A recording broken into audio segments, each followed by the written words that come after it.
It's on center box. Yeah, I think. It's just on prettier paper. They changed it. So did it change? They give you another. Pretty. Has he got he had, Did we get the? Okay, we got another. He's got a good copy. yeah, they've got. He's good. It's just on nicer paper. Debbie's on the call too, sir. She's on. Hey, Dave.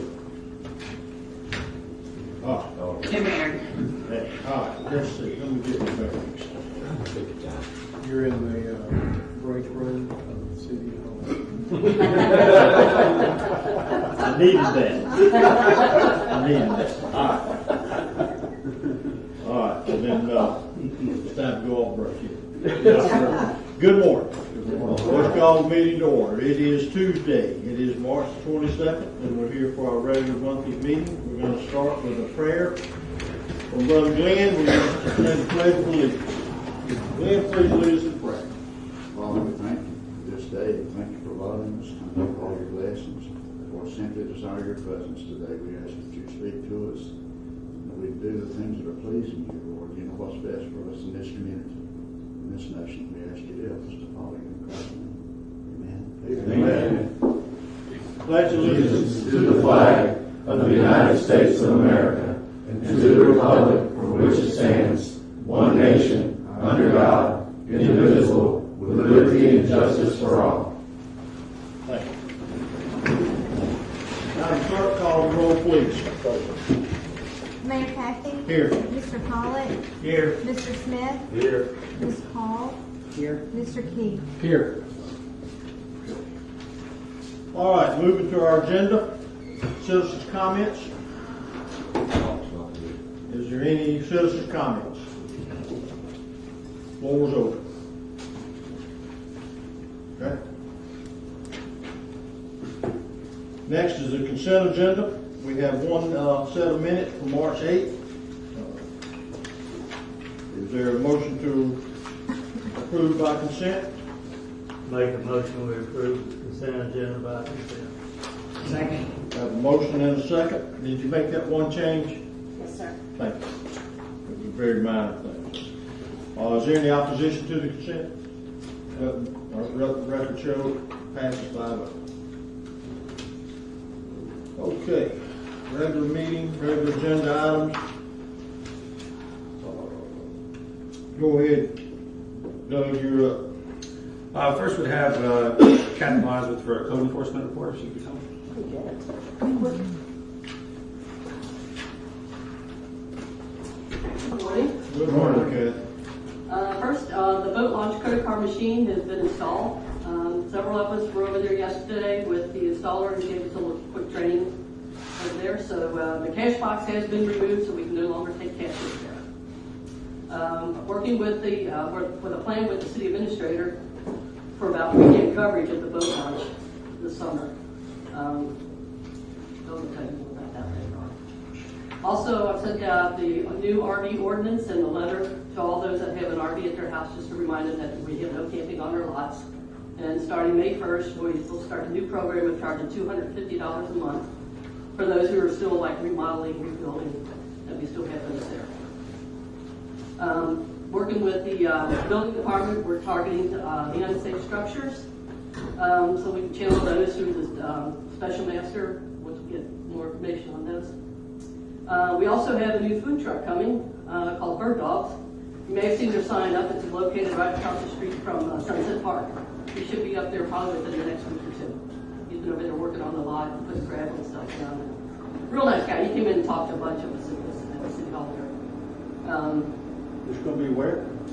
Right across the street from Sunset Park, there's a lot that's owned by the Algonquin people, and it's probably 2 down from the RV park. But he's got a small sign up there. He's going to put some palm trees up, picnic tables. He's going to decorate it pretty nice from what you showed us and talking to us about. So it should work out pretty good. What's he selling? Hot dogs. Hot dogs? Hot dogs. Gourmet soft drinks, hot dogs, and snacks. It's pretty long. And just a reminder that the city nor the big claw truck, we do not pick up household appliances, bikes, concrete, metal, any items of that sort. We only do yard debris, or just your regular trash. Those that leave bicycles or anything like that on the side of the road, I will knock on your door. If not, then we'll send you a letter and possible fine for leaving debris out there. But we just remind everybody that we don't pick up these kind of items. That there's no sense in junking up our right of way with it. We're trying to make cities look pretty. Okay. But let's go back to the food truck a minute. There was a house there. No, I don't think so. You're talking about the one next to that. That was the house that was there next to it. But that's a different people that own that lot. There was no foundation. Well, there might have been. Because there is a drive. But that lot has been cleared, but I don't think they're putting the house back. Because he was also saying that he might, I guess he's been talking to him about maybe purchasing that lot in the future. And It's not the old Carrington house. Okay, yeah, it's to the east. Yes. Yeah. Got I'm sidewalk and- They provided a long-term lease for us on the owners. And they had the Maryland, they picked that, they found out they got that cleaned up too. oh, did he? Yeah, No? it's cleaned up. No other questions for code enforcement? We've got Sandy, fire chief. Morning. Good morning. Are we going to do morning now or going to do After. So, as we're all aware, we had that rather large fire in Bay County, Calhoun County, and Gulf County that started on the Friday the 5th. We did deploy Engine 43, so the bigger truck that's outside, along with 3 of our firefighters to that on day 1 to help out with the initial response. They were there put on basically structure fire support and or elimination. Luckily, they didn't have to physically put out any structure fires. They did put out some encroaching fires that were coming towards some of the structures in the area. They were then basically released in the early hours or the late hours of the 5th, early hours of the 6th to return to Mexico Beach, which they did. We were not then asked for again due to the rather large amount of assets that came from all around Florida to help with that large fire. So we did partake in the very early stages of it, and then we were there in backup should we be needed, but we were not asked for, so we did not. We didn't send any more assets there. As we all know now, that fire is completely contained and is hopefully part of our history, and it's not going to happen again. You heard me talk the last couple of times I've been here about ISO. Well, we had our audit on the 9th of March. It's a rating that comes up basically once every 5 or 6 years. We did have our last one in 2018. We can all do the math. It was earlier than we expected it to be. Reason being, they wanted to get us all together in Bay County done at the same time frame, so that when it comes to the next cycle, we'll all be done again, and so on and so forth. It needed a significantly large amount of work on our hydrant system. We started doing flow tests and realized that we had an issue with the water plant, that if we flowed a hydrant, turned it off and went to the next hydrant, the water plant was cycling up and down and up and down and up and down. It could take 10, 15, 20 minutes to settle back down again, and or we would have to get one of the water plant operators to go in there and deal with the problem. When we looked closely at it, we found out that the issue basically was a computing error or a programming error. How the system basically ran, it was pumping it up too high, letting it go down too low. So it would go up to 75 psi, it would then turn off the pump, allow everything to drop to 42 psi, and then bump it all back up to 75 psi, and slowly but surely those two numbers would level back off at the 62 psi that is needed around the city. So both Glenn and Garrett worked on that problem, worked out exactly what the situation was, got the right people in to fix it. They fixed it. We finished all our necessary work with our hydrant system, got all the necessary points that we needed for that, which will be great going forward. And we now have a system in town that works well for both everyday use and also for fire flow. The audit on the 9th went extremely well. We got some very positive feedback. We won't know the answer. They said anything up to 6 months. They take all the information away that we've correlated between flow tests and training and manpower and number of people on per day and so on and so forth. They take all that information away, they correlate that, put it through some sort of wacky computer system that they have, and they come up with a number. We are at a 6 at the moment. We would hope to get to a 5, if not possibly a 4, but I would say 5 now, with 4 being the next time.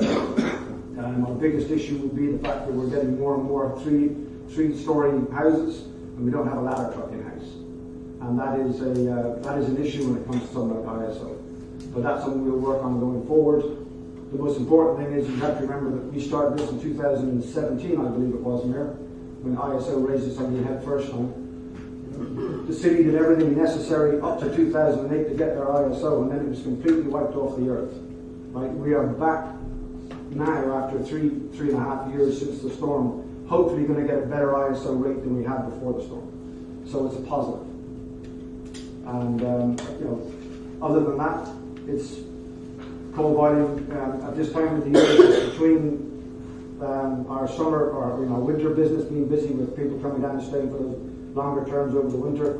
We had that slight drop in people in the city before spring break takes off, and now we're obviously in the spring break and heading into the summer season. So other than that, everything is good.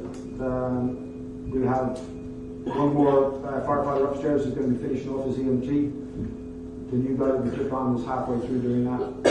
He will have that finished, and then we'll have again all 6 of our firefighters that are permanent career members will be EMTs, and we still have obviously our Bay County paramedic upstairs as well, 24/7.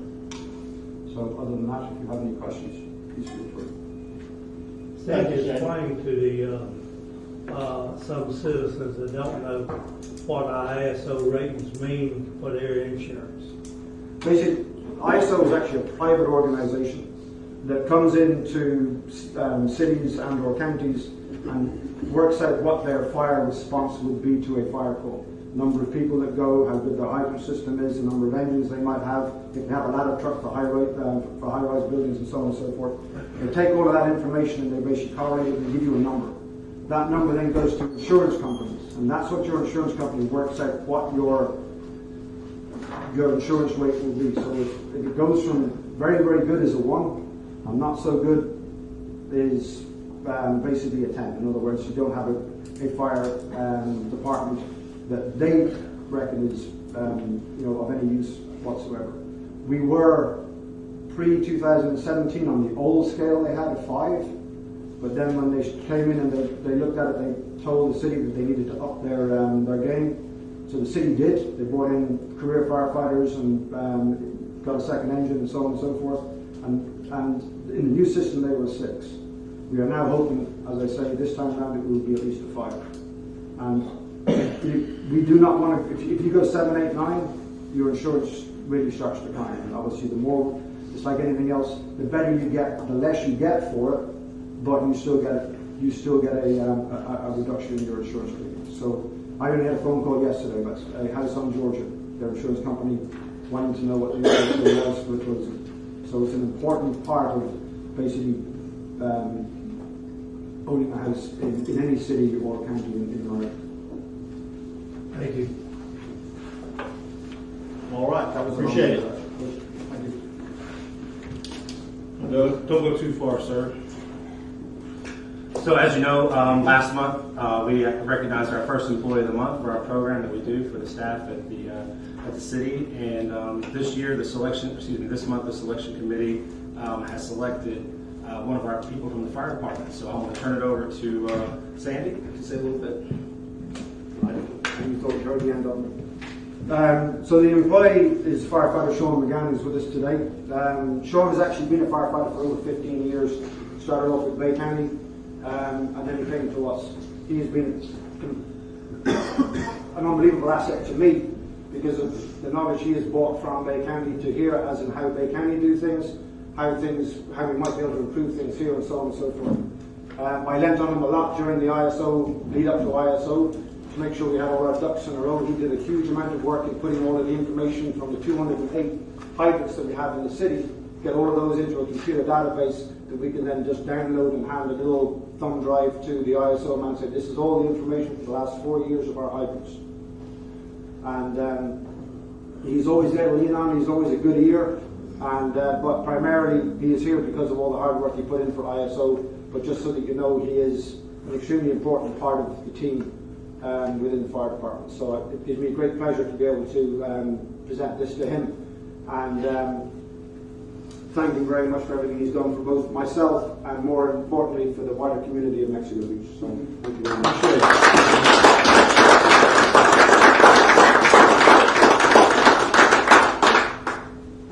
One more, hang on. Let me zoom in on you. Thank you. He will be missing for only 12 hours. He doesn't get a full day off like the others do. We have to work on that one, but it's very nice to be sitting here to be able to do this. Thank you for your service. It means a lot. Appreciate it. Thank you, Sean. I appreciate it. So we'll keep this program going each month, and thank you for the time at the council meeting to recognize the staff and all their hard work. Okay. Jill, it's your turn.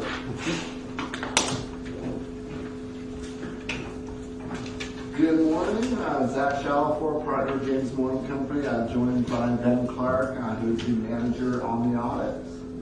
First and foremost, would like to thank you all for the opportunity to work with us. This is our second year, our second audit really. Now that we have completed, a big thank you to staff as well, Debbie especially, for all of her hard work through this process. So this is the audit for the fiscal year ended September 30th, 2020. Of course, as talked about a year ago, post-storm, lots of catch-up going on in terms of everything in here. As we get into the reports, I will just kind of preface it by saying that when we were first engaged to come in as your new external auditor, it was, I believe, mid-fiscal year 2020, about 2 years ago, round figures this time. By the time we started, it was towards the end of 2020, and then, of course, issued the 19 audit report about a year ago. So in terms of the audit comments that we have, looking at the internal controls that were in place and what we obtained as far as that understanding, pretty much mirrors last year, just because from a timing standpoint, taking corrective action. By the time we identified it in last year's audit, fiscal year 2020 had pretty much already passed. So just from kind of a corrective action standpoint, do want to highlight that to say, hey, we were not expecting any of those just based on the timing to be remediated. Many will probably end up being in the 2021 audit as well. From a quick timeline perspective, just to share, the state had granted an extension through this month related to the 2020 audit due to all the circumstances with the storm and recovery and so forth. So this report now is meeting that extended deadline from a fiscal year 2021 audit game plan. Talking to Debbie, we are going to give them give staff a little break to kind of got through an audit, kind of catch your breath before we gear up again.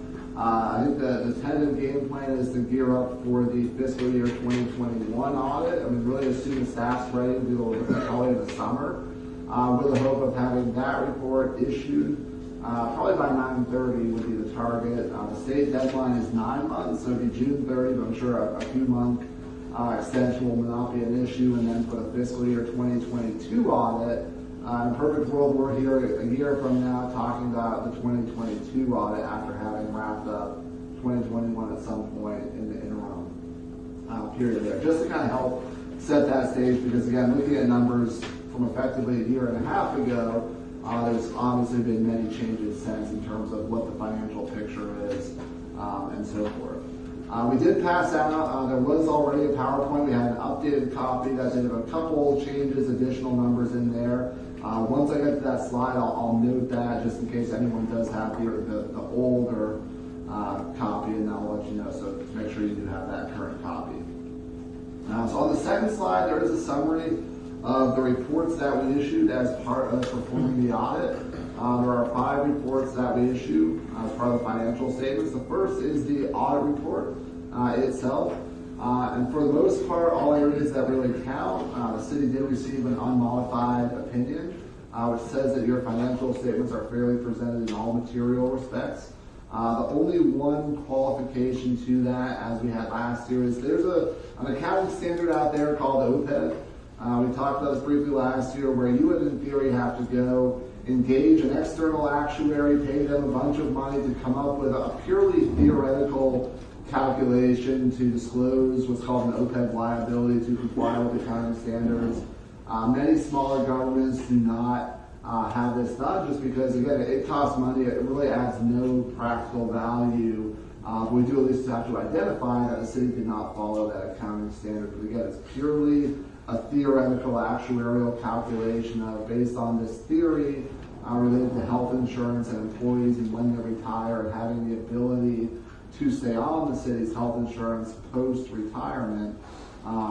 That is a common qualification that we have. No issues with the state whatsoever, but we do at least have to identify that accounting standard has not been implemented in these financial statements. On page 50, we have what we call our single audit report, and this is primarily due to all of the FEMA funds, and there were some state grants as well, where because you're over the threshold for those specific compliance audits, we go in and effectively perform a mini compliance audit over your major grant program. So again, taking an extended look into those FEMA dollars and expenditures to check for compliance and so forth.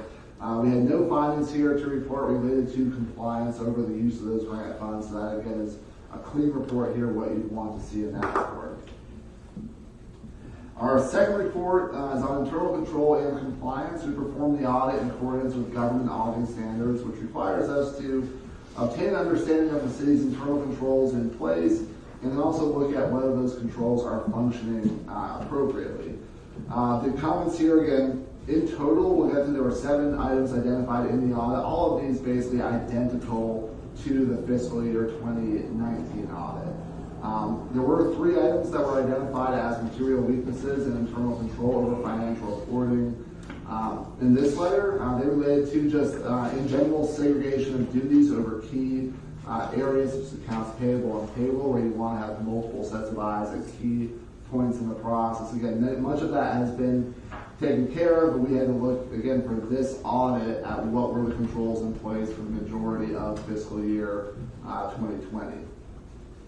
So there was the segregation of duties, audit adjustments. Basically, whenever we have significant or extensive changes to the numbers from what's effectively in your accounting system, we would have to disclose that. Again, given the complexity of everything with the hurricane and receivables and when did the money come in, what did it relate to, not uncommon there, but again, staff has done a great job helping work through that process, and then we kind of come in and say, okay, well, based on the theory of what periods certain items go into, there are some items that did have to be adjusted, and then the third item related to the bank reconciliation timeliness, where during fiscal year 2020, some of the bank reconciliations were not being completed on a timely basis.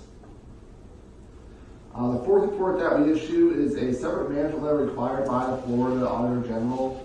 Really a series of items that we are required to look at. First, primarily looking at financial condition, and also it's kind of a catch-all for any other observations, recommendations that aren't necessarily deficiencies, but kind of things that we see that we want to share that could be something to consider, as part of kind of always getting better and looking at, okay, how can we do things differently or better that may be to our benefit. On the financial condition side, as in last year, the city did meet the criteria for a financial emergency in fiscal year 2020, and in a process we have to go through with a state spreadsheet to say, are you favorable, unfavorable, or inconclusive in terms of your financial trends and so forth. The city did rate there as unfavorable, again, due to the impacts of the hurricane with the accounts payable and bills basically getting paid as those reimbursements were coming in. So again, nothing of any news or surprise, but we do at least have to identify that when looking at the financial picture, again, coming out of the hurricane. But again, this was reported last year as well. It's more so for the state. So if you've got a municipality where there is no extenuating circumstance of a Category 5 hurricane and there's mismanagement, something like that, where you're triggering these, it's a way for the state to be notified if something was without any external factors kind of not going in the right direction. For you all, it's absolutely known what the impacts of the hurricane have been, so no areas of concern there or news from the state's perspective when they get this report, but we are required to identify that fact in terms of where you fell on those financial trends and indicators, and just the fact that there is those extensive payables that were pending once those dollars came in from hurricane reimbursements to pay for some of those invoices. The three other items that we identified related to budget, as far as having a formal budget for your disaster recovery fund adopted, utility deposits, considering whether to implement policy there, and then also on the building department, there are certain state statutes related to the use of building permit revenues, and there were some areas that we saw and talked with staff about where the tracking of the expenses related to the cost of carrying out the building department activities, there could be some enhancements to how those accounts are tracked to make it a little bit easier to follow through and match up those expenses that are paid for by those revenues. The last report that we issue is on compliance with state statutes over investment activity and investment policy, and we did note the city to be in compliance with those specified statutes. So a clean report there. The next slide, we've got a 3-year trend looking at your general fund.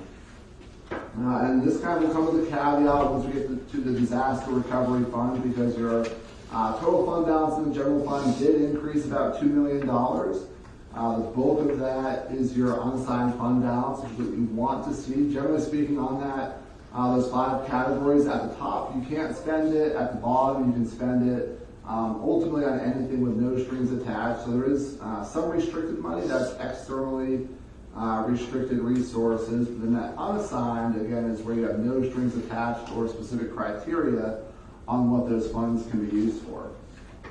On the following slide, what we always like to do is look at what your unassigned fund balance is, as well as the assigned, which is basically earmarked but not restricted, and compare that to your budget, what you spend, to say, okay, how many months do you have in reserves? Normally, you can kind of look at it in a vacuum and just say, okay, we've got 6 months in reserves, that's a healthy level. For you all, there's actually, by this calculation alone, it shows up as 155%, which would be a very healthy reserve level, again, in a vacuum. But when we kind of look at it and say, okay, you've got $5.8 million in these unrestricted reserves. If you go to the next fund, or to the next slide, excuse me, for the disaster recovery fund, and this is where in the original copy of the PowerPoint there was just one column.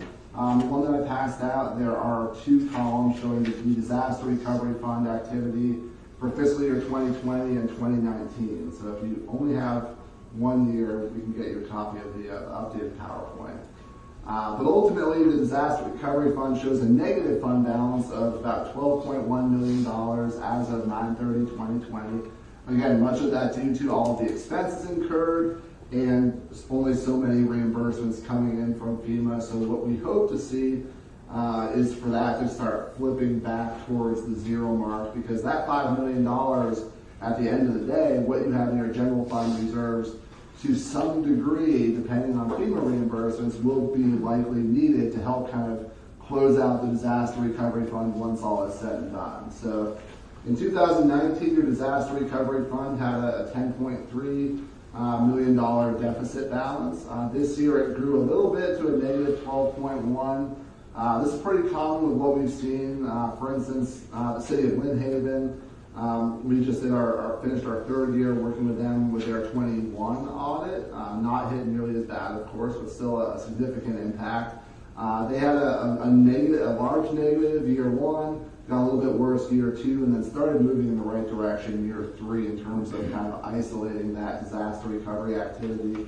So we're hoping to see the same trend start moving back closer to 0, to say, in a perfect world, you're at least down to 0, close to it, because once all is said and done, that's kind of that ending fund balance number will pretty much represent what the general fund and the true kind of standalone impact to the city was after all reimbursements are obtained, and what that transfer is to close out that fund and pull from those general fund reserves.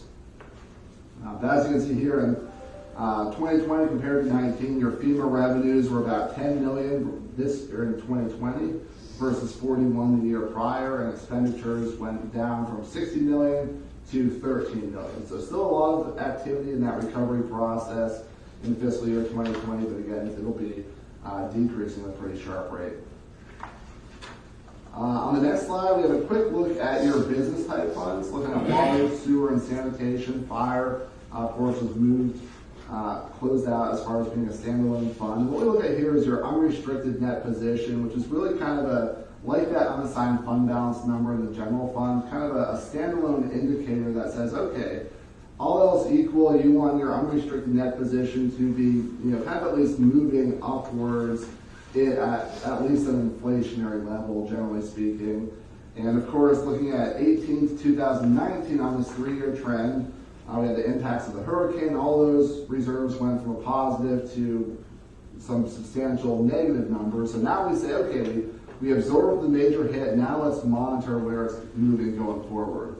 The water negative amount did increase increase. The deficit grew by a little bit, but not substantial. Sewer pretty much was flat. Sanitation, that deficit was partially recovered. So generally pretty flat. And again, hopefully, and when we get through 2021, we'll see those back moving in that positive direction as we really kind of get that full picture of, okay, as more and more come back onto the system, where truly is that at in terms of the rates and what the future needs are from a capital perspective, and otherwise for water and sewer especially. And then on the next slide, looking at your governmental activities, this is largely kind of a combined look at your general fund and the disaster recovery fund. And we look again here at your unrestricted net position number as the key indicator here when looking at the full picture of the city, where again, that's that same concept. We want to see that number start to move, hopefully next year, back in that right direction. So in 2018, you had a $603,000 positive balance. Again, all the impacts of the hurricane went to a negative $6.7 million balance in fiscal year 19. That negative number grew by about $1 million, similar to that change in the disaster recovery fund, to a negative $7.7 million. But hopefully now again, that's where we start to see that move back in the right direction as more and more reimbursements come in and exceed the ongoing expenditures to kind of flip back again in that positive direction. So that's what we'll be looking at pretty closely in the 2021 numbers as well. And again, my hope is that as we look at these trends in next year, in the next fiscal year audit, we'll start to see those positive movements and really kind of be on that track. So those numbers kind of inching back to where they were before the storm. So that covers my comments. Wanted to kind of hit everything, but try to be somewhat brief. I'd be more than glad to answer any questions. And of course, afterwards, if anyone does have anything that you want to discuss individually to get into any more details, we'd be more than glad to set something up to do that as well. So that's all I've got. I'll take any questions. Anybody got anything? There's a lot. Oh yeah. And we'll go catch up this year. That's the Catch up goal. meeting, you said 9:30. Yeah, so the goal is for the 2021 audit, we'll be ready to start it pretty much as soon as staff is ready for us, and kind of the game plan we had talked about was give them a couple months to catch their breath after we've been bothering everyone all the time, and start at some point this summer with a goal of being done basically by the end of the current fiscal year for fiscal year 21.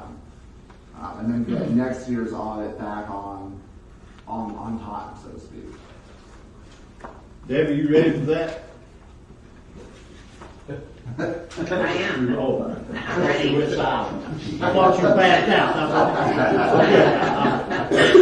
I have a question, Debbie. Yeah. Hey, Debbie, the monies that we have been allocated that we haven't received for reimbursement yet, can you speak to that and tell us about how we stand there with what we're going to owe from matching funds and stuff out of what we owe? That is not complete yet. As part of what I'm trying to reconcile in preparation for the next audit. So that's there's a question mark there. It'll be caught up at the 9:30. I'll be able to speak better to that and have some numbers to provide. But it's since it's been moving so much, we got those matching funds back, the 5%. So that's going to be reconciled back to those projects, and I think we'll be able to be in a much better place for those FEMA projects, and our financial statement presentation will be better too. Yeah, okay, thank you. Thank you for your presentation.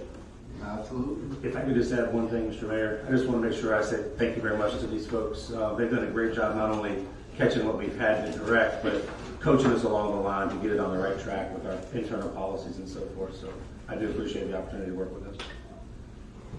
They use nice paper too. That's Tallahassee paper. There you go. All right, David, thank you much, and to you guys. All right, thank you. Appreciate it. Nice job. Y'all take care. Thanks a lot. Thanks, Dick. Thank you, guys. Okay, Doug? Looks like you're still up. Oh, Lieutenant Williams. Sorry, excuse me. Come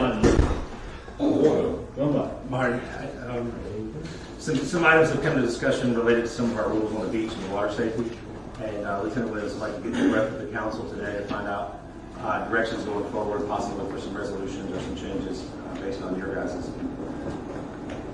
You know, after reviewing some of the ordinances and stuff like that that we use with beach patrol and down on the beaches and stuff like that, come to find out we didn't have an ordinance to cover glass on the beach. It actually only covers glass on the pier and also open flames on the pier. That's the only place. There's nothing for the beach as far as glass containers. I've actually researched the ordinances, went through it back and forth, the LDR and everything else, and we have not been able to find it anywhere. And that's the first issue since we've been for years, you know, no glass on the beach and everything. That's going to bring it to your attention so, you know, we could get something in place to, you know, keep the glass off the beaches and stuff like that and still have anything teeth to do it with in case somebody has a problem. Because I do the same research whenever I'm doing, you know, traffic stops in an area or anything else. I want to see what the laws are and make sure that I'm in my parameters whenever I write a ticket. And that was the first issue. The other one is, I don't know if it's a hot topic or anything else. I know dogs on the beach were a big one, but holes on the beach. We're getting to where we're getting some nice holes on the beach. And the ordinance covers, you know, basically saying that, you know, it's got to be attended the whole time and it has to be covered up when they leave. I come across one the other day. I should have took a picture of it before I took my truck and crushed it in, but it was almost 4 feet deep. And had a stick in the middle of it and everything, and the water was collapsing it on the inside of itself, so it was building up a capsule in there. And you got close to it, you know, somebody could fall in. But the other part is the safety aspect of it with the law enforcement and fire department having to run medical calls down on the beach. So you don't see them until they're right up on you. And at nighttime, your lights only see what's in front of you. They don't see the shadows on the other side of it. And working on Panama City Beach, I've seen trucks in holes. I've seen the whole front end of them and everything else. Like I said, the city ordinance says it has to be attended the whole time. It has to be covered when you leave. And they don't do that pretty much. And there's some of them that you see and they're foot deep, you know, sometimes they're waist deep in them and everything else. Bay County ordinance on it is 2 foot. I think some of that came into play after the kids got caught and killed over there during the dunes when they burrowed into them over at the state park and actually got killed. Panama City Beach is even a little stricter on it, and they don't allow metal shovels like regular size shovels on the beach. But I was going to bring it to your attention to, you know, see what y'all might want to do about it if y'all want to do anything about it. Digging on the beach and kids with sandcastles is a part of life. That's part of it and everything else. But some of these holes, you can run off in them. Marty, isn't that part of the leave no trace ordinance? Is that where you're making reference to the ordinance? The holes on the beach, it's actually an ordinance for holes on the beach. Right, but isn't that part of the leave no trace? I think it's down at the bottom of it. Yeah, down at the bottom there. Yes, sir. Well, are you saying that there's not enough direction about the holes? Well, maybe a little more information. You know, do you want a depth on it? Because, you know, 2 foot is plenty to build a sea castle or whatever you're going to do. But when you're waist deep up in it and everything else, it's it gets to be a problem, and if you don't bury it, you know, you don't cover it back up and you come through there. Oh, we understand, that was part of the lead, that was part of the discussions about, because that's a problem. Turtle patrol people go up early at night, early in the morning, don't pay attention, they tore up a car doing that. And Or with a front end. Yeah. And with the people on the beach, and they're actually actively in the holes and stuff like that, then we can say, hey, you know, buddy, we can't go over, 2 feet. Let's keep it and make sure, make contact with them and have a little bit more of a deal, because otherwise it's just, they're digging a hole. Yeah, maybe they'll cover it up when they leave.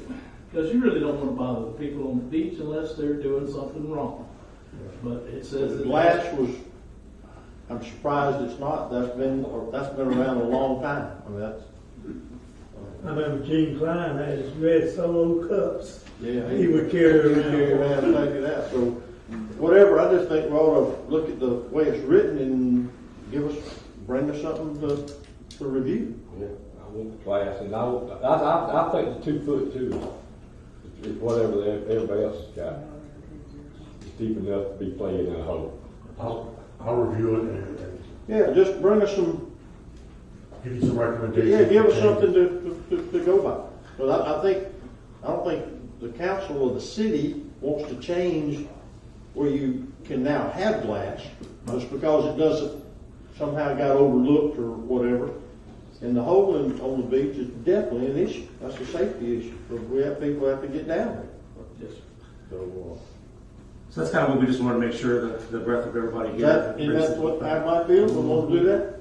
So bring us something for language wise, and let's review it. Absolutely. All right. Thank you. Thank you, sir. Okay. Number 5.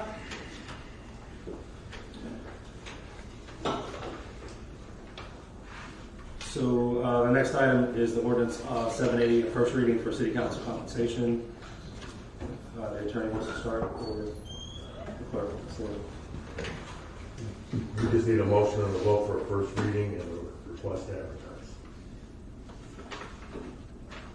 Okay.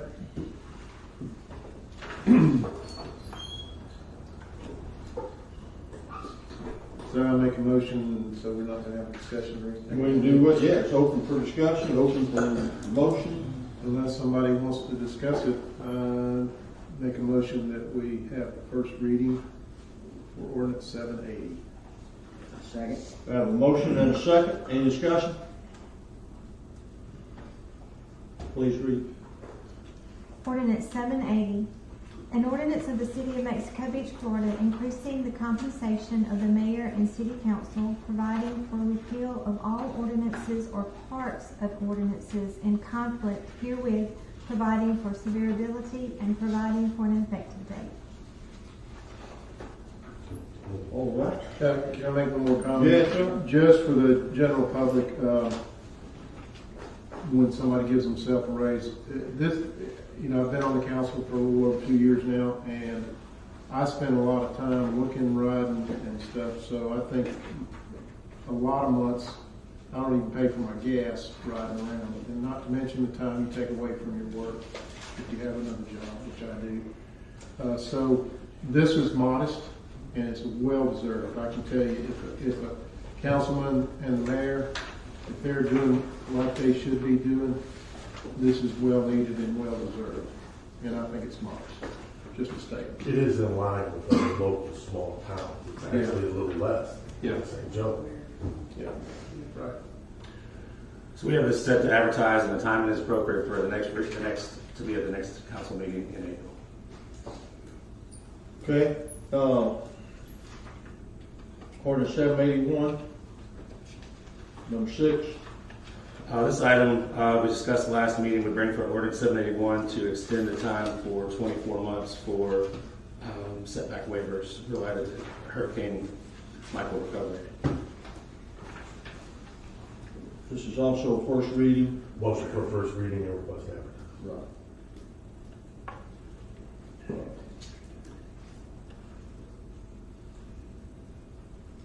the same thing's been on the books, it's just an extension of time. Right. It was set to expire on April 23rd. Yeah, and I think we still have plenty of people need to be building back, so. If there's no discussion, I'll make a motion to read ordinance 781 by title only. Second. We have a motion and a second. Please read. Ordinance 781, an ordinance of the City of Mexico Beach, Florida, extending by an additional 24 months the limited setback waiver provided by Mexico Beach City Ordinance 715, which provides for a limited waiver of setbacks to rebuild a primary structure within its pre-Hurricane Michael footprint, providing for severability, repeal, and an effective date. Thank you. All right. Well, did we have a vote? Well, we don't, just the first reading. Oh, didn't we vote? I don't believe we voted on any of We that. did. What did we do? Motion and a second. There, help me out, man. You're still in the same place. That's what I think. All right, so we need it, we read it. You read both of them, you just need a vote. All right, sorry about that, Can we guys. vote on both of them? No, No, let's listen. vote on them separately. All right. We're voting on the first reading of ordinance 780. Is there a motion to, well, we've already motioned and read it, we just need a vote. Call the roll, please. Mayor Kathy, Yes. Mr. Pollock, Yes. Mr. Smith, Yes. Ms. Call, Yes. Mr. Key. Yes. All right. Number 6. All right, now we're moving to number 6, which is Well, a, we need on 781. yeah, that's number 6. Oh, I'm sorry.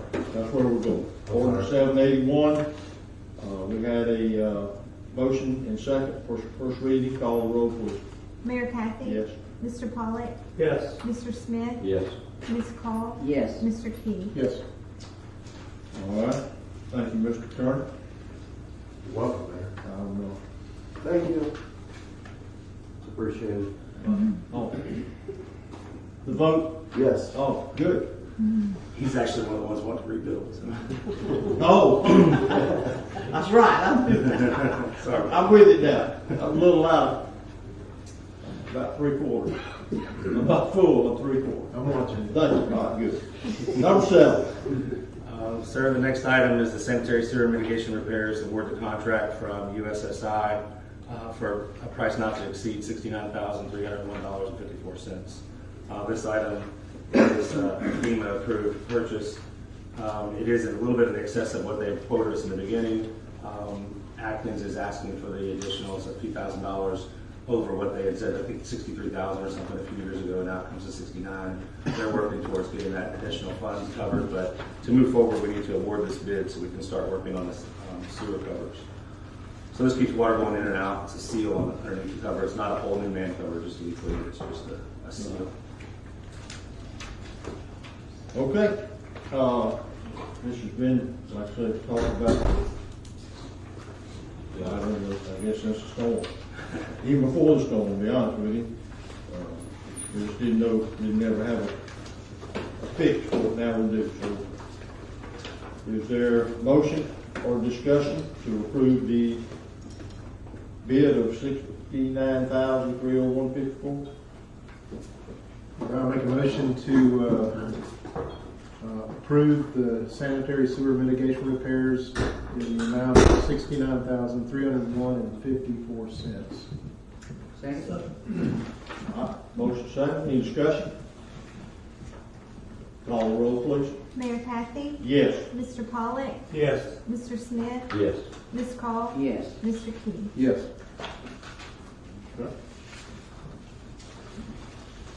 The next item is also a discussion of the 80-acre real property purchase from St. Joe Company.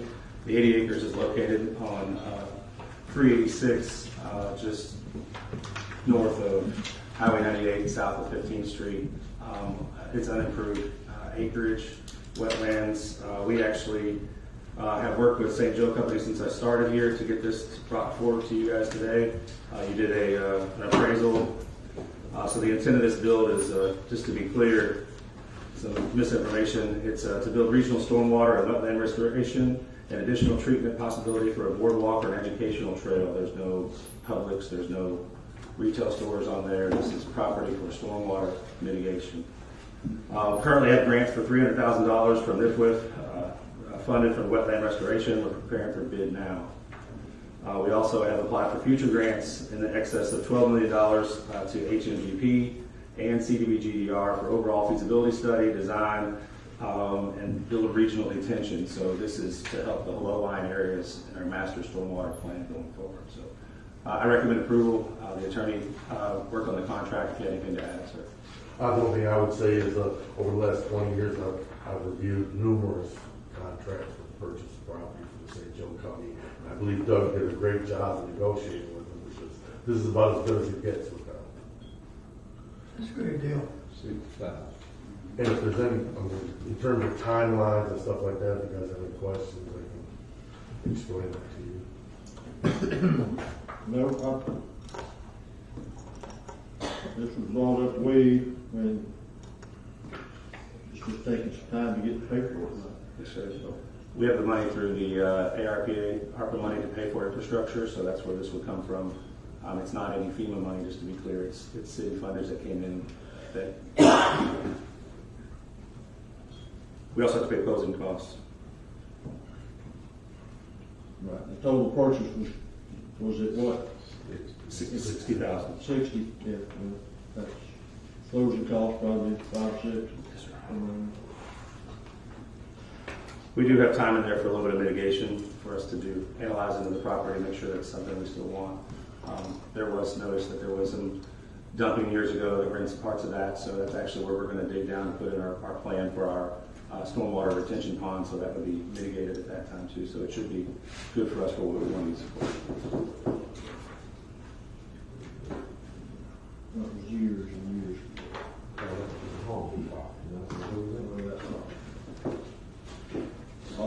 Okay, so we've already agreed to purchase it. I'm just looking for a vote from the board to sign off on it and move forward. To approve this particular contract. Okay. All right. So I make a motion that we approve the 80-acre retail property purchase agreement with St. Joe Company for $60,000. Thanks. Have a motion second. Any discussion? Call the roll, please. Mayor Kathy? Yes. Mr. Smith? Yes. Mr. Pollock? Yes. Ms. Carter? Mr. Key? Yes. Okay, number 9, if y'all recall at the last meeting, I raised, or made everyone aware that the clerk had finished her first year of employment and her contract called for review, and I brought back some information just to make everyone aware. She has done, not only done an excellent job, but she has been actively in getting herself trained, doing membership with the municipal clerks and also with the Association of City Clerks she's a member of. She's done just, really don't have to, anybody that's been in City Hall or is around Tammy, I think it just speaks for herself, what she does and how she does it. At the time that salary was advertised, it was, for the clerk's position, was 45 to 65. Due to her lack of training, we offered her $45,000 for her salary, and I am recommending today a $5,000 increase for her at her annual review. And I would stuck in that wholeheartedly. Thank you, Dan. Thank you very much.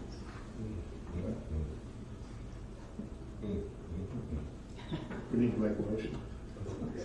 Well, it's in the salary range, yeah. I mean, what we started out in is the review, so I think it is appropriate to approve it, officially approve it, unless somebody wants to. Is that a good thing? Are you sure? I think you've done a great job. Thank you. She is doing a great job. She's a smiley, happy person, and it really affects the whole office up there in a lot of ways. So, thank you. Thank you. So, if you want me to make a motion, What's my plan now? You told me that. Okay. I make a motion, we approve the $5,000 raise for Ms. Tammy. Okay, Second. we have a motion and a second. Discussion? Call the roll, please. Mayor Kathy? Yes. Mr. Follett? Yes. Mr. Smith?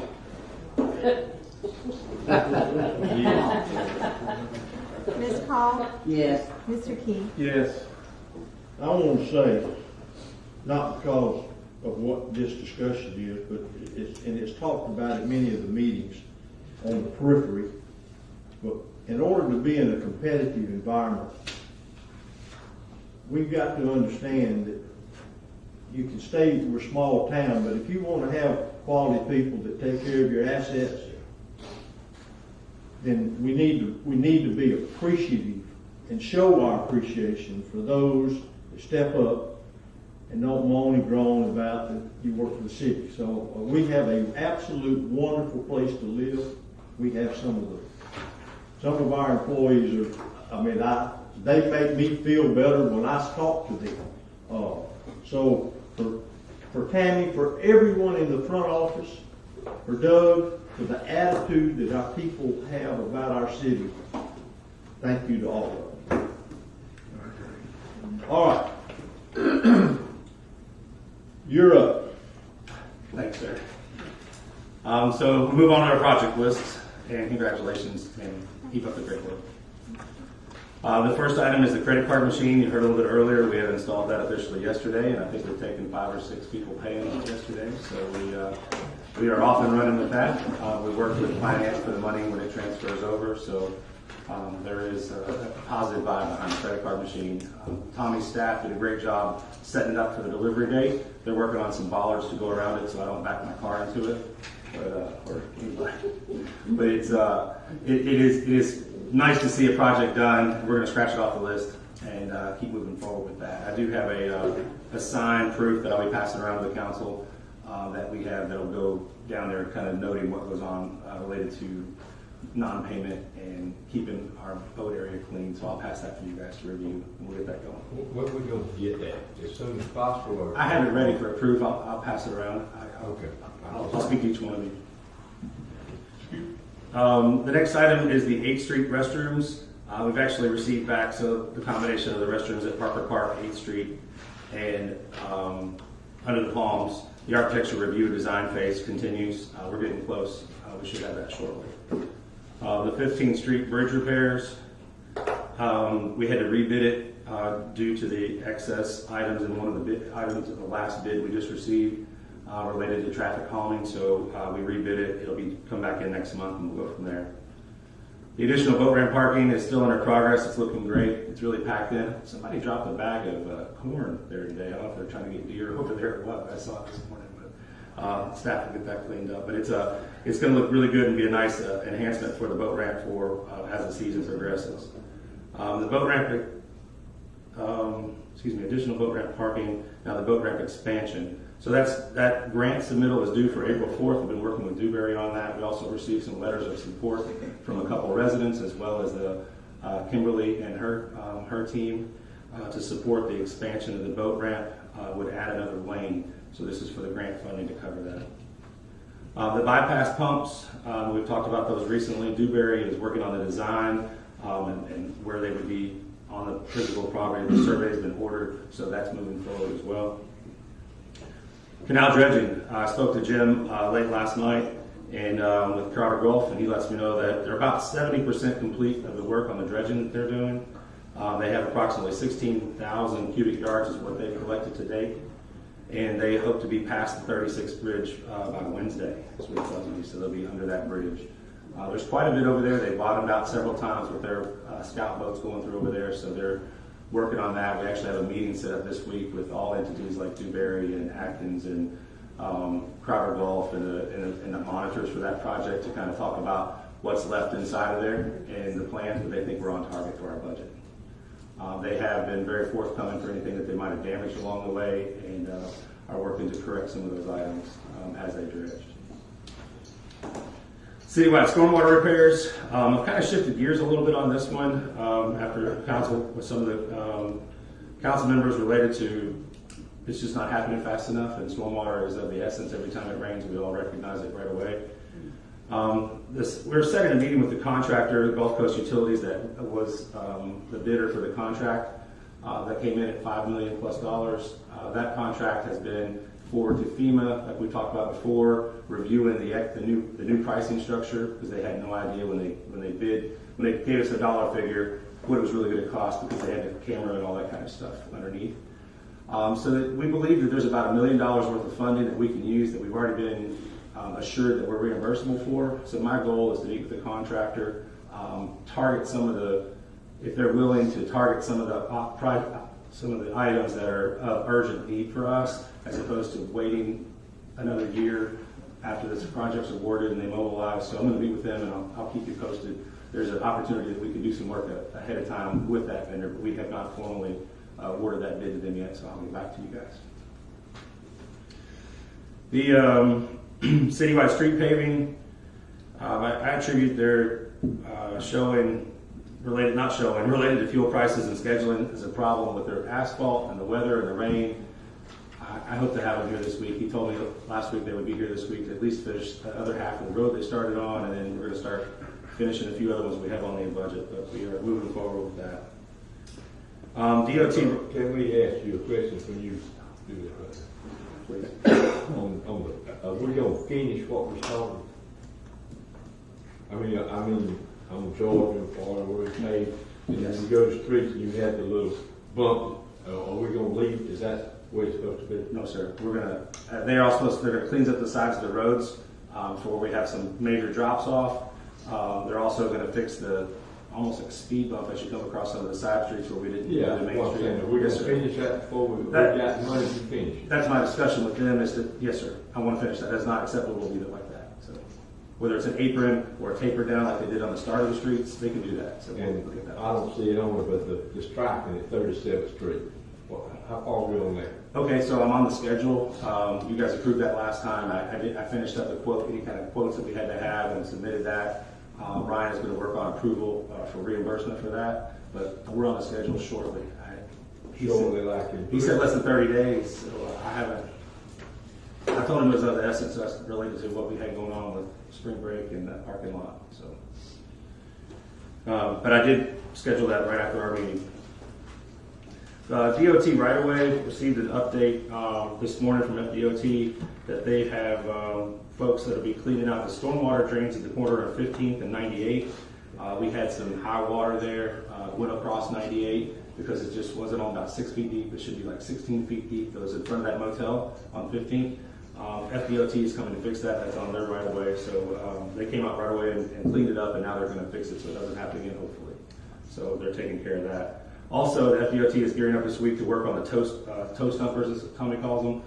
They've done, looks like most of them that I saw. Their contractors are back in action on that, and I was very appreciative of them to take our call and get good. So that should be going well. Doug, can I ask, at the new hotel, motel, whatever it is, the big funnel out there, is that what the DOT will take care of? The drain that's freezing its funnel up? Yeah, maybe, I don't know if Tommy needs to add something, but there's two huge drains that go down into like 16 feet in front of his motel. Mm-hmm. And they had 6 feet of sand. They're only 6 feet deep. It should be 16 feet deep. So they're going to vacuum all the sand out and kind of get us back to a level playing field going forward. So just over time, the storms and stuff had washed it in there. So it just was full faster than it should be. So they agreed it needed to be fixed.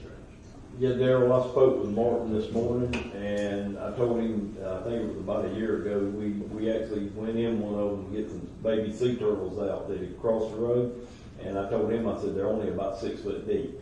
And he said he pulled the plans up this past week, and they're supposed to be 16 foot down to the bottom, and they're a French drain is what they are, so there was the capacity there that we shouldn't have water running across the road. So basically, I told him they're going to have to be vacuumed out, and that's what they're going to do. They're going to get somebody over here to vacuum both of those out, make sure they're cleaned out like they're supposed to be, and that's probably the reason, with only 6 foot of capacity right now. If they were cleaned out, you'd have 10 more on each side. So he feels sure that once they get those vacuumed out, that we shouldn't have any more water running across the road problem. So we're going back down to 16? Yeah, he's going to go back down. And there's 2 of them? Yeah, there's 2 of them. Is it at the bottom? Have you seen the bottom of that before, Tommy? Is it cloth covering up that? It's I rock have and not French there, drain. from what Martin said, they're a concrete box with an open bottom. And they have something down there so the water can perk out, just, like for a regular French drain type. But, he did say they were supposed to be 16 foot, and I assured him they're about 6 foot. Right. So, Right. They were right quick to get here and fix it the next day because of the safety issue that it caused for people that were walking and kind of going into traffic. So they're taking care of it right away. The next item is the dredge purchase. We all know that that's in progress. It's been ordered. All the paperwork's been signed off on that, so we're on the list. The jetty, the permits and paperwork were submitted with an RAI, so they had a request for additional information with us. They've done a great job getting that information back to them for those items, so it's still continuing to move forward. We spoke about the manhole covers. I'll skip that one. The marina and boat ramp. This morning, they actually spoke with the contractor. They got concrete coming at 11. There's a crane coming at 10:30 for the Canal Parkway to pour those forms that you saw. Those formed up over there. So Sheriff's Office, I appreciate their help. They were able to kind of to push the traffic back so that there wasn't any congestion down there where the concrete trucks would be going in and out. So they're working with the contractor to keep that under control. On the other items, the roof at the Boat Ramp Pavilion, the roof framing and sheathing is supposed to be continuing this week through the 25th. The membrane is scheduled for next week installation, the 28th through the 30th. We also have, they're going to measure for the roof material, so they're continuing to push forward. Hopefully they can get done with that project sometime at the end of April, the way that they're sounding. For the boat ramp, that'd be great for us. Canal Pavilion, they've done a handicap ramp and stem wall, so all those items that you saw that I just spoke about are being poured up with concrete now. Marina boat slips is the next item on the agenda, on the list. And we're working on some possible options discussed related to the bid that we received. Maybe we have to shore up our bid a little bit more from what we got, because we got something that was way more than we could possibly afford. So we're working on that. I'll have more information later. Parker Park, as you guys know, we have a community forum scheduled for the 29th at 5:30. Frank James has called up, and he's going to be here. Should there be any questions related to what he's proposing for that area. He did speak to me about the possibility for some discussion at that meeting related to filling in of the waterway in front of Parker Park, which has been a dream for us for probably longer than I can imagine. The mayor probably knows, but to add additional parking and park space in general as something to help us out with that, should he come through that entranceway. So that would go along with the Parker Park waterway. I did meet with Kimberly and the TDC came to meet with us related to the Parker Park in general as an option. They had discussed the possibility of a auditorium, amphitheater, outside amphitheater, and they're looking into some possibilities for that. They weren't sure that they might have had the right tourist draw, but they're looking into those items, so maybe we'll hear more down the road for there. On the pier, the permits are under review still. I'm still anxious to hear back. We finalized the extra lease agreement that we had to do. We had to pay for the permit for that extended area, so that's done. And we hope to have permits back hopefully June, July. That's the date. Keeps continuing to say that, so we could be moving forward sooner than later. So that's good news for us. The police, fire, and municipal complex. We're finalizing some items on an application. Maybe I can let I think the city attorney will talk a little bit about that later, but we have to annex that property that we've received into the city, so there's a process behind that. But we're working with FEMA on the dollar figure. As you know, the determination memo was pulled back, and they're compiling some information they want from us related to benefit analysis. So no movement on that yet.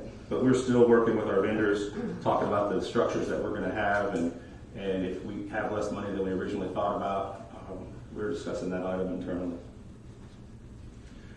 The streetlights. So Duke Energy, Danny Collins spoke to me yesterday, and they have a scheduling set up for down in the Colorado, those areas over there, for all those items that we picked out for where the streetlights should go. The lights have all been ordered, and we're on a schedule. They're also working on the lights on Canal Parkway to fix all the leaning poles and put in the new turtle lights and things of that nature there on Canal Parkway. So that's all going to be happening pretty quickly.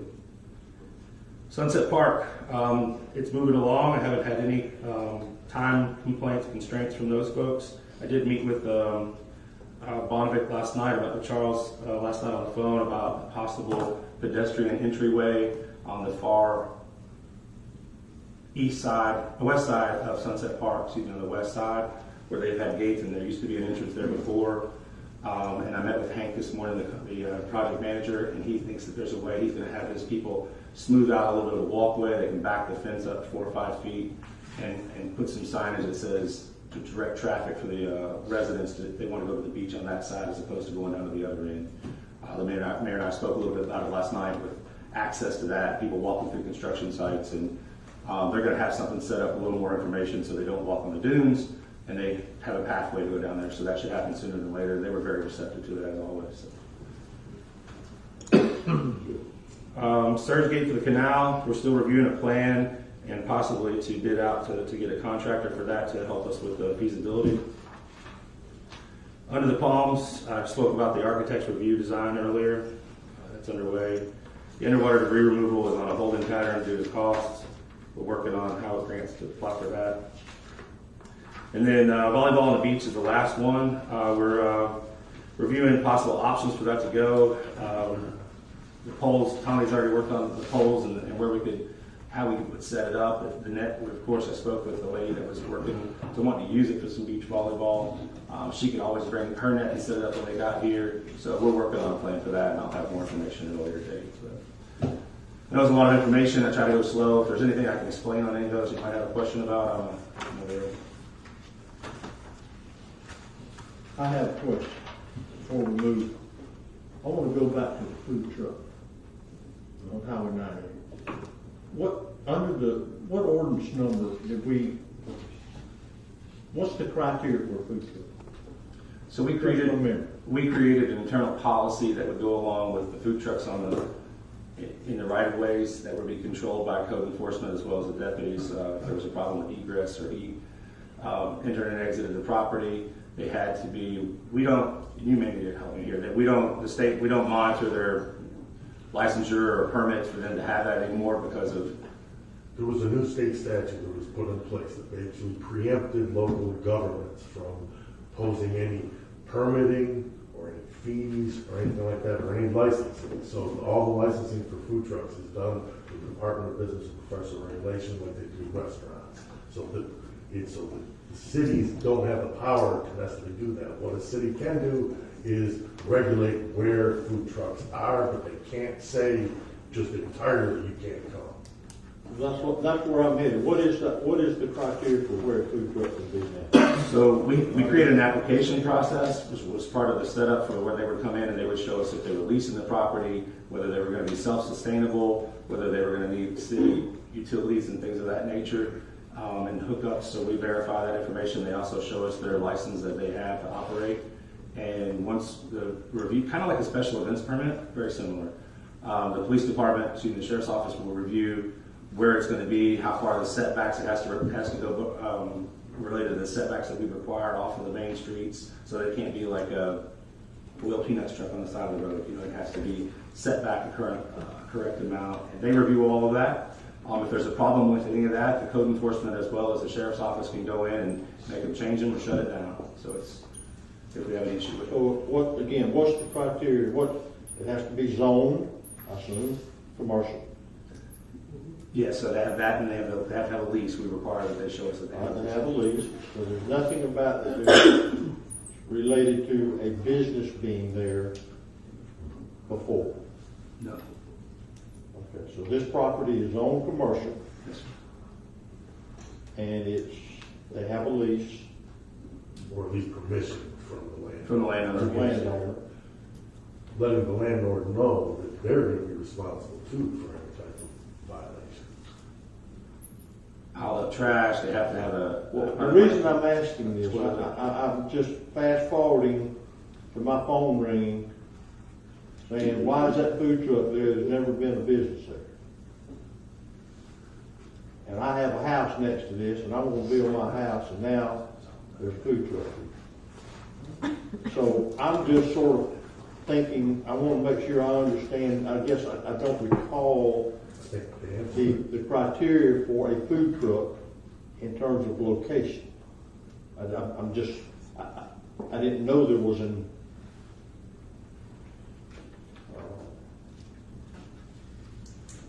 so if it's zone commercial, you can put a food truck there. If you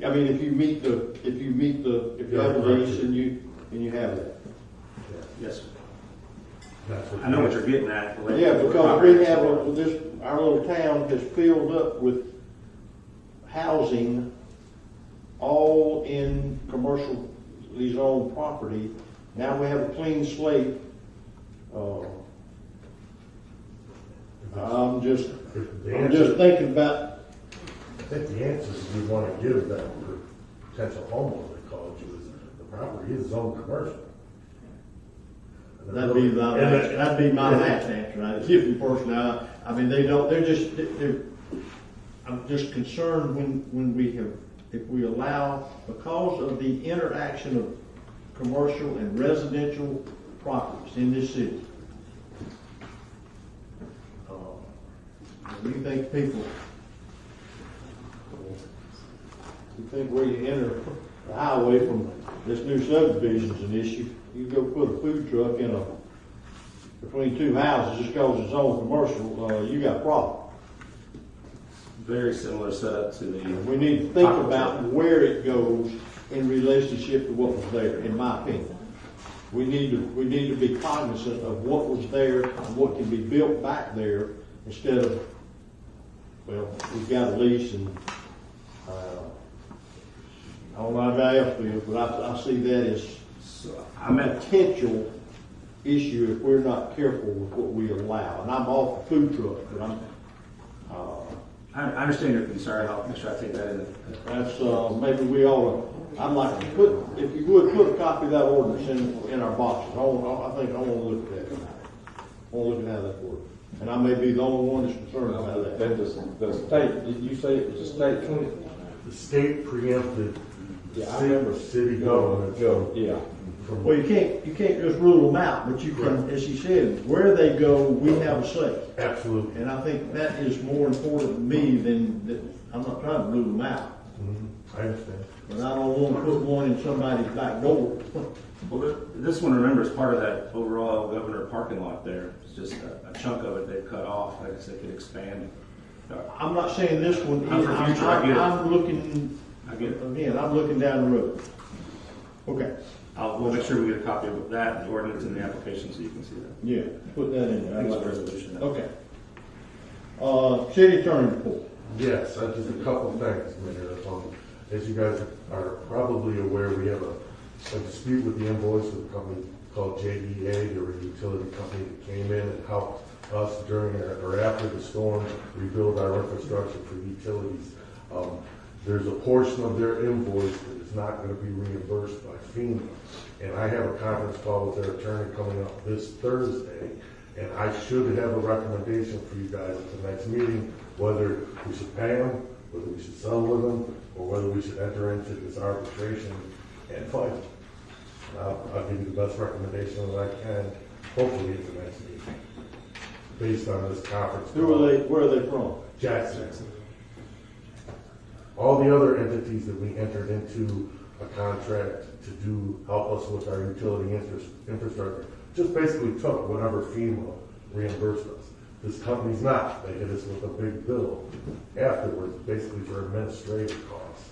And I'm knee deep in it right now, and I will have a recommendation as to whether we should pay them, settle with them, or fight us. Okay.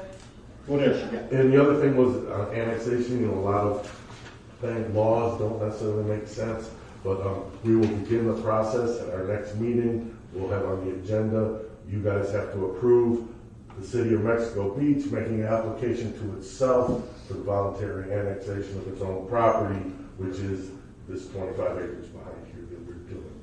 I know it's a little to have government us, at its finest. but we have to do it that way, and that's where we're at. But everything else is moving forward, and hopefully we'll have this annexed, depending within a couple of months. once we get this 80 acres, can we tie this all in together, or it's gotta be two separate? No, we would have to annex that in separate. Okay. What And is that- and that's all. That's it? That's all you That's got? Okay.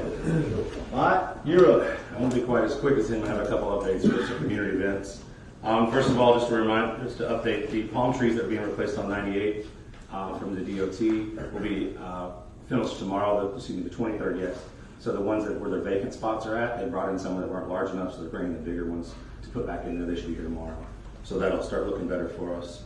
The city, you may know, Mayor, the city worked on an audit through FRS with the city, and we passed that audit for FRS, so what our policies and procedures related to that are doing well. So just as an update for that, that's completed.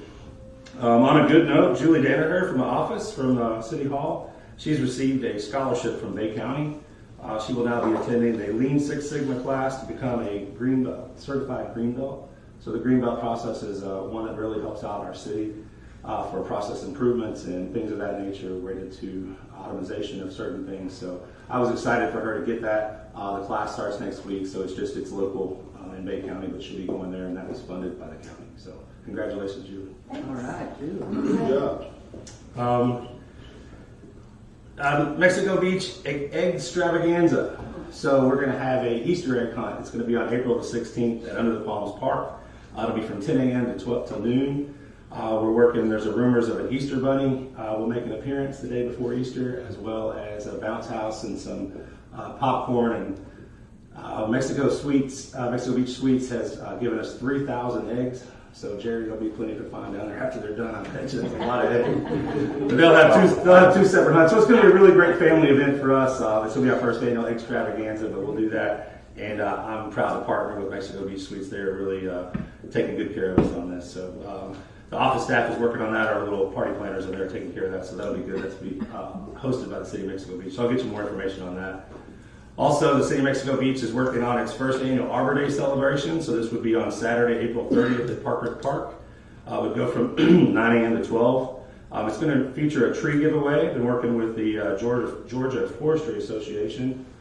Jim Langdell, who's working on some donation of probably about several hundred trees that we can give away that are good for us in our neighborhood to help with our tree canopy as well as our stormwater mitigation. So more information is going to follow. We're going to do a proclamation at the next meeting recognizing that as Arbor Day. That's all going towards becoming a tree city that we spoke about last time and helping us with our stormwater. So this is a nice feel-good thing, but it's good for our residents. So you'll be residents who will get the trees. It won't be anybody from outside, so it'll have to be residents. But I'll get you some more information. It should be a great day for all of us.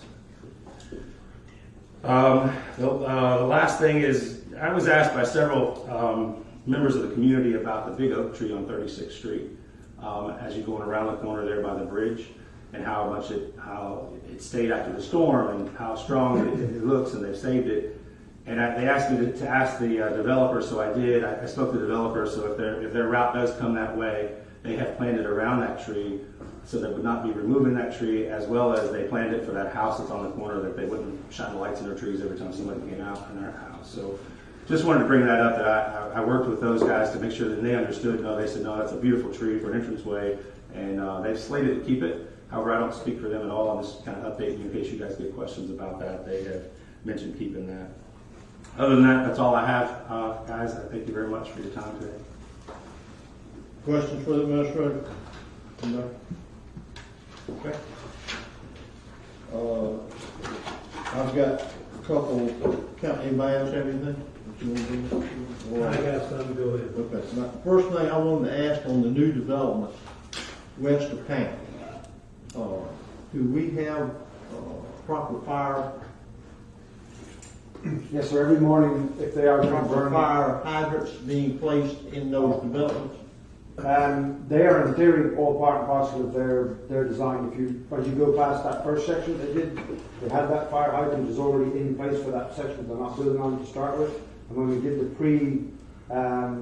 pre-plan look, they have their hydrants in the right place. Okay.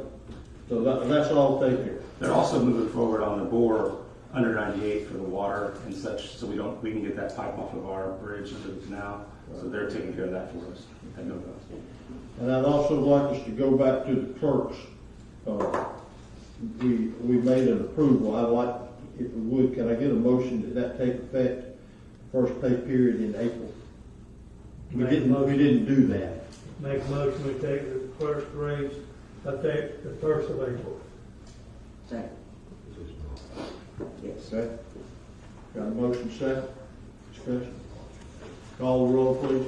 Mayor Kathy? Yes. Mr. Pollock? Yes. Mr. Smith? Yes. Ms. Cole? Yes. Mr. Keith? Yes. Okay, go ahead, Bob. Lately, I've heard people, some suggestions, some rumors or whatever, that this council has not done their job properly. I take great offense to that. I think this council, especially since Michael, has done a wonderful job for this city. We have saved, along with our employees and our associates, millions of dollars for these citizens in interest-free money we have not had to borrow. But we have got this city looking good. People go around, they brag about how good it looks.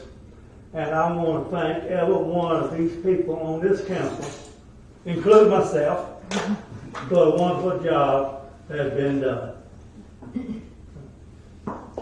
Thank you. All right. You got it? Yep. No. Is there a motion for adjournment? So much. Thank you, everybody, for coming.